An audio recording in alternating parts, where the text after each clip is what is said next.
Thank you to folks who have been using my affiliate link to DriveThruRPG. You can find that on my blog. See the links below. But because of you, I was able to make a purchase, fairly sizable one. And what is next on that list? That is the Sandbox Generator. I heard a lot of really positive things about this. I have been trying to put together a sandbox game to run, possibly for kids, possibly for adults, maybe both. It really depends. I have a couple other similar books, but I've heard really rave reviews of this one specifically. This is Atelier Clandestin. No, I can't read. The whatever that says.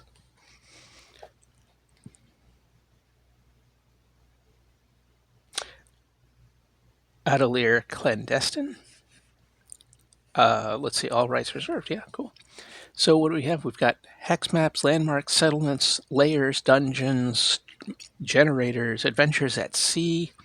Oh, this is a little bit of adventures at sea at the end. I have that cool... Oh, this very short section on adventures at sea. I have a cool sea, ocean-based adventure generator that I picked up a while ago. Anyway, Sandbox Generator. This looks like a really neat book. It's I don't have a lot of experience running sandbox games. I used to try, I think when I started running games for larger groups of people, I tried to be a little more prepared and a little more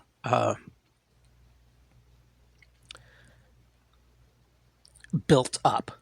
I was telling stories. I was trying to create events and bring people through them and have story arcs and all of that kind of thing, which I know is now... I feel like a lot of people that talk about the OSR kind of talk about that sort of gaming as though it's new or something that came out of 5th edition, maybe as much as 3rd edition, as far back as 3rd edition. But 3rd edition came out near the end of my original time playing games. That's just how we used to play.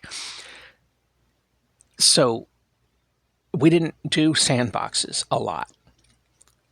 But I did always kind of want to run a sandbox. In fact, I was trying to run one with Deadlands Hell on Earth, but what I ended up finding was that just players kept...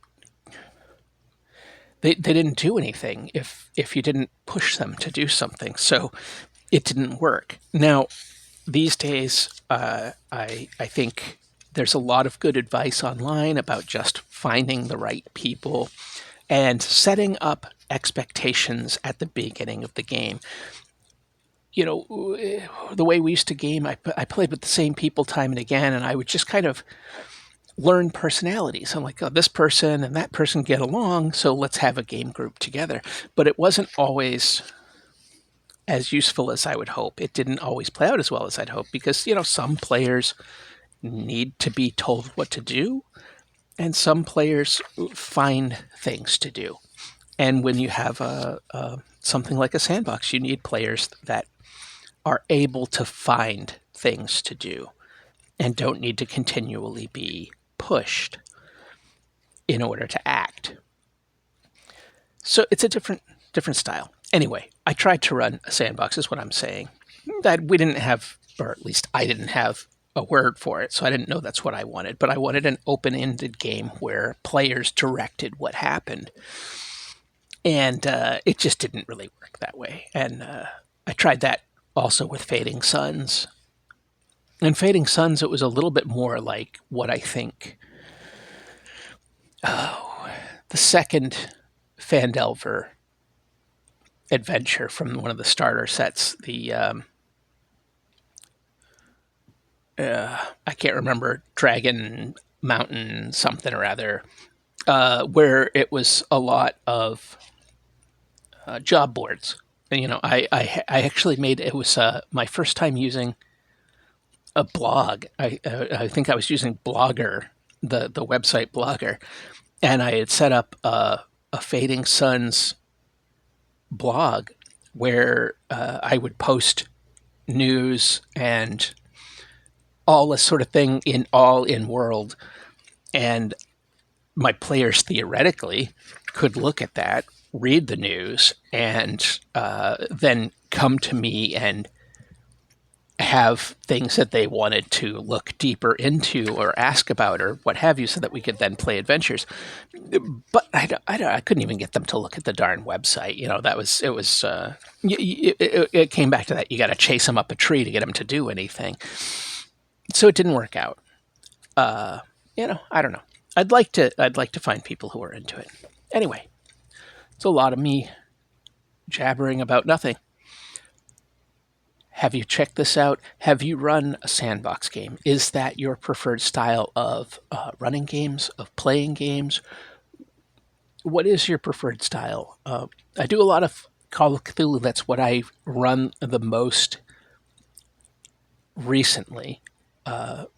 And with Call of Cthulhu, sandbox is more of a challenge because it's typically about dealing with a specific issue and the clues to find that issue. It's more of a mystery, and a mystery is a little more challenging as a sandbox.